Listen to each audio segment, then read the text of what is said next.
un ami à moi qui m'a fait traduire. Maintenant, tu veux dire 90. Alors, moi un jour j'ai voulu, j'étais un peu plus âgé, mais pas beaucoup. Et je suis rentré dans un magasin qui vendait des bouquins. Et il y avait à vendre ça, le petit magicien. Je dis au vendeur, c'est quoi? Il dit, c'est pas fait de la sorcellerie. Il dit, non. C'est un bouquin pour débutants en illusionnisme, prestidigitation. Et vous avez prononcé prestidigitation sans respirer? Il dit, oui, ça coûte combien? Il dit, attendez. Vous êtes dans une librairie, tous les livres sont à vendre. Mais celui-ci, c'est spécial. La prestidigitation, c'est un art qui demande beaucoup de travail et une certaine façon de penser. Et donc, comme c'est un livre assez rare, je ne le vends qu'à des gens qui ont cette tournure d'esprit. Je dis oui, et il faut faire quoi? Bien, je vais te donner un puzzle, mais tu dois le résoudre. Il dit, le puzzle, c'est très simple, il n'y a que 2 pièces. La première pièce, ça c'est lourd, c'est un anneau. La deuxième pièce, c'est un bout de ficelle. Ok?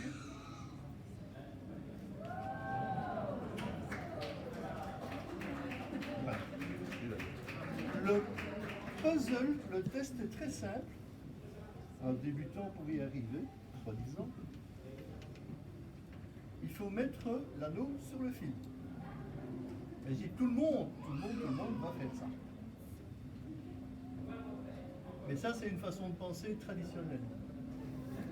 Celui qui veut devenir magicien doit arriver à la passer sur le fil, mais sans passer par les extrémités. Donc si je cache le milieu du fil ici, je prends cet anneau, je le mets là, il m'a dit, sans passer par les extrémités, je devrais pouvoir l'enclaver dessus. C'est de la magie. Il dit après, si tu arrives à faire ça, tu peux l'enlever comme un être humain normal, comme ça. D'accord? Mais le test, c'est le premier essai. Tu ne peux pas passer par une extrémité. Je dis, j'ai combien d'essais? Elle dit, comme tous les trucs en magie, tu as 3 essais. Et vous ne m'expliquez pas votre système, bien non. Mais alors, moi, si je trouve une méthode, je ne vais pas vous expliquer la mienne non plus. Donc, vous me permettez de cacher la méthode. Là. Sauf que vous savez qu'il y a le fil et l'anneau. Et que le but est de mettre l'anneau sur la corde. Voilà. Si je vous dis que l'anneau est sur la corde, est-ce que vous me croyez? Il est sur la corde. Je vous dis, je suis belge. Il est sur la corde. Tu pensais qu'il allait être attaché à la corde. C'est une subtilité que nous n'avons pas chez nous. Je vais donc attacher l'anneau sur la corde. Gna, gna, gna, gna. Je vais avoir un petit de fil. Voilà. Voilà. L'anneau est attaché sur la corde. Il m'a dit, vous savez, c'est amusant votre truc, mais j'ai utilisé 2 essais. J'ai dit, mais j'ai pas besoin de plus de 2 essais pour le faire.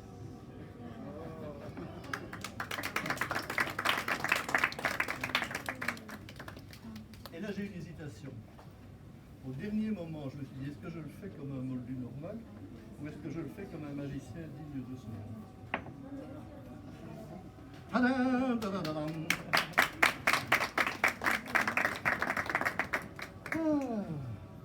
Quand j'étais jeune et beau, comme vous pouvez le constater, je suis plus que beau, je ne voulais pas faire de précipitation, ça n'avait rien à voir, je voulais devenir James Bond.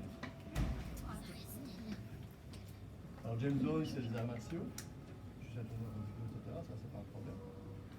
James Bond, c'est aussi le mec qui se fait des thunes d'enfer dans les casinos, à croire que les statistiques du casino ne marchent pas, et qui sort avec des gonzesses extraordinaires.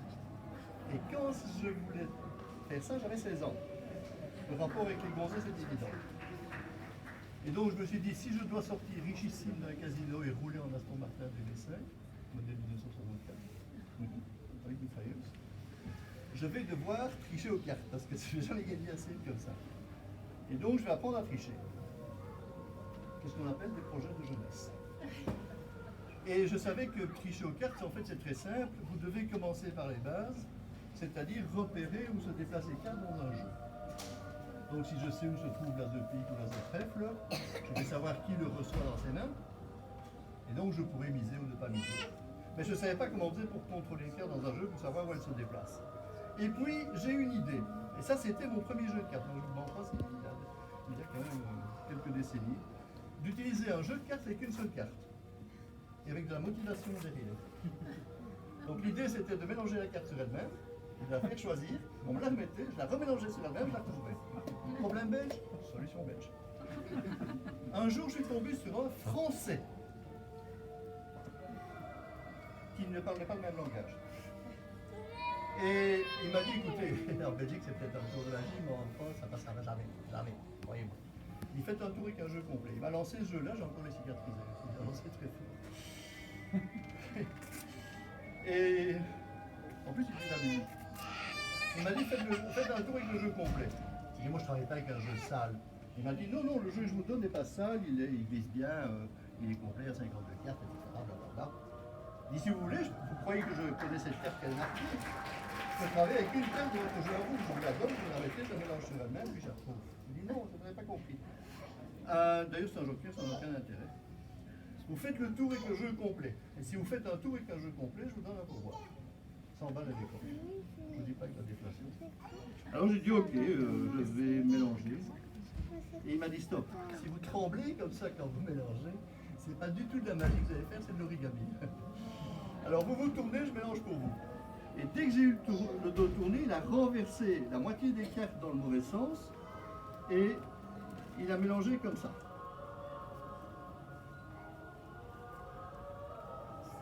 Et puis évidemment, pour m'attraper, il a coupé une carte avec un jeu au-dessus. Et il m'a dit, c'est prêt, vous pouvez essayer. J'ai pris le jeu, je me suis rendu compte qu'il y avait un problème. Je lui ai demandé, pardonnez-moi, mais votre jeu de cartes, il n'est pas normal. Je lui ai dit, il n'y a pas de face. Il dit, si, c'est un peu spécial. Si vous coupez, il y a des cartes dont vous verrez le dos, mais il y a également des cartes dont vous verrez la face. Ce qui devrait vous rendre la chose plus facile, puisque si on choisit une carte face en l'air, vous avez gagné 100 balles de plus. Alors je passe les cartes en revue. Quand vous voulez, sans aucune raison particulière d'ailleurs, vous me dites stop. Et j'essaie de deviner ce que j'ai choisi. Ok? Quand vous voulez, hein. Ça c'est le 9 de pique. Le 9 de pique, une 200 balles. 200 balles. On continue. Il faut rendre un peu difficile. Celle-ci. Ouais. Bon, ça c'est la malin, toi, hein, t'as pas envie de perdre ton pognon. Donc je vous montre ce que c'est et vous remarquerez que je ferme les yeux. Surtout le droit, il se ferme beaucoup mieux que le gauche chez moi d'ailleurs. Et si je replace la carte là, ben, je vais avoir un point de repère, donc paf, au milieu du paquet. À ce moment-là, comme je suis d'une intelligence extrême, je sais que vous avez choisi une carte très chère dont on voit le dos. C'est déjà 50 balles, c'est la moitié de la solution. Ouais. Et que je peux donc éliminer toutes les cartes dont on voit la face. Logique. Donc je dois maintenant manipuler et prononcer des formules magiques. Oui. Je manipule très vite. Et là, croyez-le ou non, tout le jeu revient dans l'ordre. Sauf celle-ci. Qui est la vôtre. C'est une dame. J'avais prévu que c'était une dame. Ah oui. J'avais prévu que c'était la dame de trèfle aussi.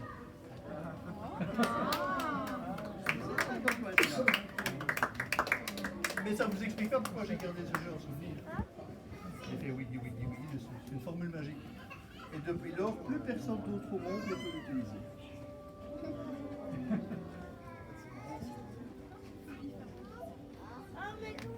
Tadam!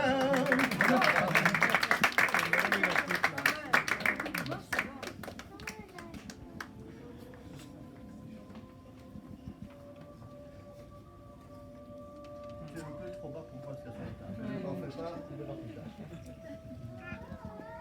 Bon. Je suis obligé de vous faire un grand classique de l'illusionnisme. et vous donner une leçon sur ce qui est considéré comme un des plus anciens tours de prestidigitation qui existe et qui s'appelle le tour des gobelets. La plus ancienne description de ce tour s'appelle Acetabulla et Calculi, c'est-à-dire des coupes à vinaigre et des calculites, des pierres, et se trouve dans les descriptions d'un voyageur dans l'Empire romain aux alentours du IIe siècle. Donc ça a près de 2000 ans quand même. Et ce qui est extraordinaire, c'est que ce tour se fait de manière internationale, toujours plus ou moins de la même façon, avec des gobelets ici, ils sont en argent, ils sont superbes, mais ça peut être des coupes en bois, ça peut être des gobelets en cuivre, ça peut être des chapeaux, ça peut être à peu près n'importe quoi. Et surtout, ça se fait de deux façons différentes, la méthode du magicien et la méthode de l'arnaqueur, du bonteur. Le bonteur, vous allez le rencontrer en Italie quand vous êtes en vacances, à Valence ou d'autres villes. Et là, vous allez avoir un petit attroupement quelque part, avec des gens qui se refrainent. Et vous avez un petit malin qui a les gobelets en main, et un gros type avec un panama qui suit un civière jusqu'à du pognon. Le petit malin dit ceci, un petit jeu de bonne aloi. Sous quel gobelet se trouve le poids d'un billet de 1000, faites-en donc prendre, mesdames, messieurs, attrapez-moi. Et là, le gros type prend son billet, mais là-dessus, soulève le gobelet et perd. Et vous dites, mais ce mec est un débile parce que là-bas, il est de l'autre côté. Et moi, j'ai vu, c'est pas très difficile à suivre. Et il joue 2 fois, il joue 3 fois, et chaque fois il perd, chaque fois il perd, chaque fois il perd. Et vous dites, mais non, tchoum, parce que si c'était moi, là, le pognon que j'ai pour mes vacances, je le mets d'un coup et je triple mes vacances. Et au moment où le gros type part, le petit malin reprend la balle, la met dans le gobelet, retourne le gobelet, vous mettez tout votre argent dessus et vous perdez. Parce que c'est un jeu d'arnaque. Le petit et le gros sont complices pour vous énerver. En plus, les gobelets ne sont pas normaux. Si on écrase les gobelets l'un sur l'autre, la balle passe à travers. Il y a des trous invisibles dans le gobelet. Vous avez déjà vu un trou visible? Non. Hein. Je peux voir. Mais regarde. Et même un gobelet peut passer à travers l'autre. Ça, c'est un trou. Non, vous avez dit ça. Alors, ça, c'est si vous êtes en Italie. Si maintenant vous vous trouvez sur les bateaux en Égypte ou ailleurs, il y a des gens qui viennent sur les bateaux, mais qui jouent avec des gobelets en position verticale.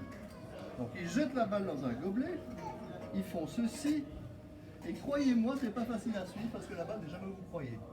Parce que fatalement, elle peut passer à travers le gobelet. Et elle peut aussi bien descendre que monter. Et si vous n'écartez pas les gobelets, elle passe en dessous de tout. Alors, que retenir?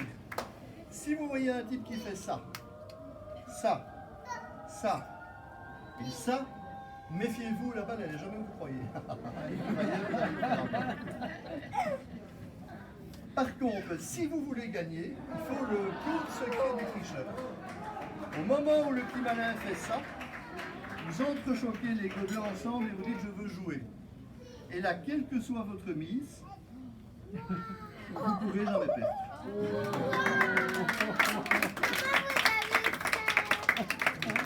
Je l'ai fait avec de la sorcellerie. Ça, c'est le tricheur. Ça, c'est l'arnaqueur, c'est le bonteur. Mais vous avez aussi l'autre, le magicien, beaucoup plus fin, élégant. Il est beaucoup plus maigre que l'autre et l'autre fois différent. Lui, il joue avec 3 balles, comme ceci. Et va dire, madame, mademoiselle, monsieur, permettez-moi de vous présenter le merveilleux tour que m'a vécu notre grand ancêtre qui était joué sur la Pont-Neuf. Ça se joue avec les petites balles et avec les gobelets. Alors, je vais de manière extrêmement précieuse, délicatement déposer les balles sur les gobelets. Et je peux mettre là, je peux mettre là, je peux mettre ici. Et croyez-moi ou non, si je fais ça la casam, instantanément les balles disparaissent, se désintègrent, s'évaporent sans vitesse de plus pure et réapparaissent sous le gobelet central.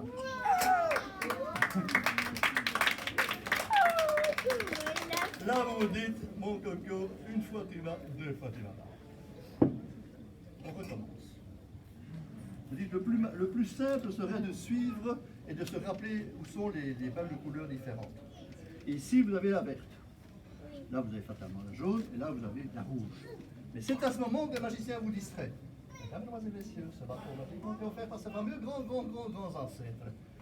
L'arrière-grand-père d'Harry Potter lui-même en avait une comme ça. Ce bâton peut diriger ma pensée et déplacer les objets. Choisissez un gobelet.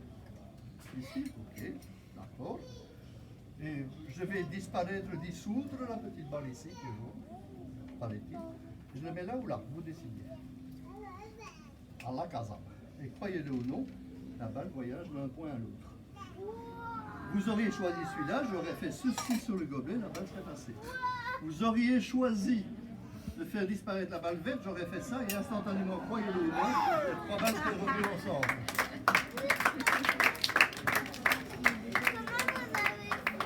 Je l'ai fait très bien. Alors, il faut observer. Moi, je serais magnifique. Quand le magicien fait ça avec sa balle, quelque chose de plus grand que lui semble le prendre. Quand le magicien fait à la casa, vers le bas, on dirait que les démons de l'enfer s'emparent de la balle. Elle est plus là. Non, elle n'est plus là, elle n'est pas là non plus, elle n'est pas ici, elle est nulle part. Quand il y a ceci aussi, on peut faire ça. Je prends la balle, je l'envoie de l'autre côté du monde et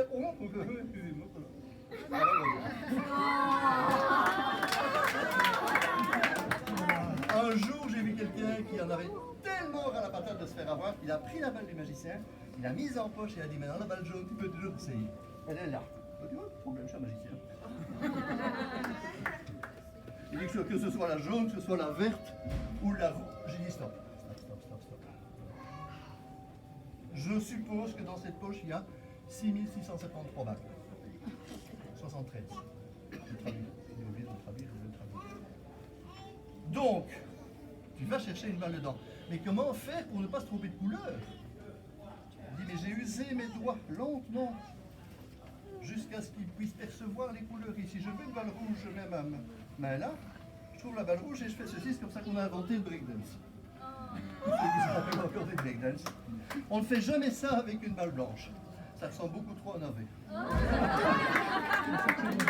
Et c'est toujours comme ça que se termine le tour des gobelets. Bonsoir.